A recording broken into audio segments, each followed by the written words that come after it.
kapuso, kapatid, and puman. Hello, welcome back to my channel. Pasensya na po, wala tayong background music. Baka tayo ay ma-copyright na naman ni YouTube. Sige, ayos na to. Pasensya nyo na po yung sayo ko. Ayos na yan! O, diba ang galing?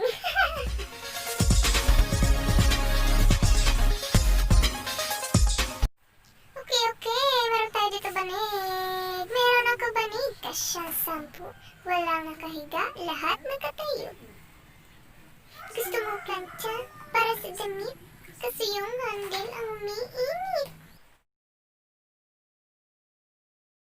The first thing you should do is get the caldero and then put some rice on it and then put some water. Add some water, guys. Water. I'm so sorry. And then wash it. Yan, ganyan ninyo. Linisin nyo ng todo.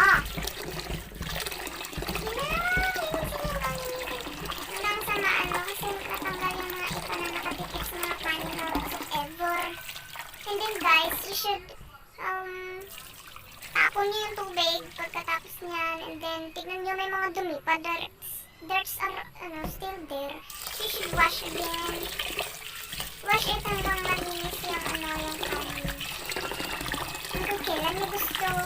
Did you see the rice clearly? But it's not advisable. It's not advisable, guys, because wala nang nutrients yung pagkaganon. So, ganyan, guys, ang gawin nyo, guys. Pero, guys, nilisan nyo lang ang linisan hanggang sa yan na. Pwede na siya, wala nang dumi.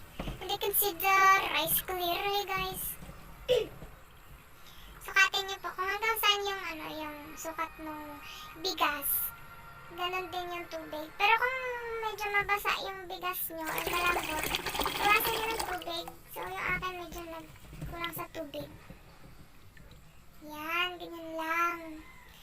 And kung masyado naman pong matigas yung rice nyo, you can add some more water on it. Water. Wala, okay na.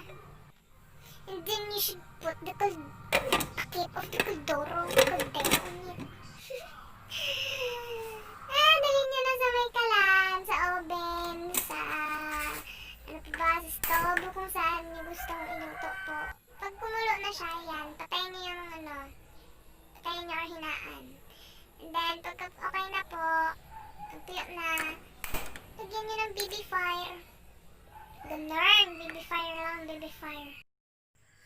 Thank you for watching, guys. See you.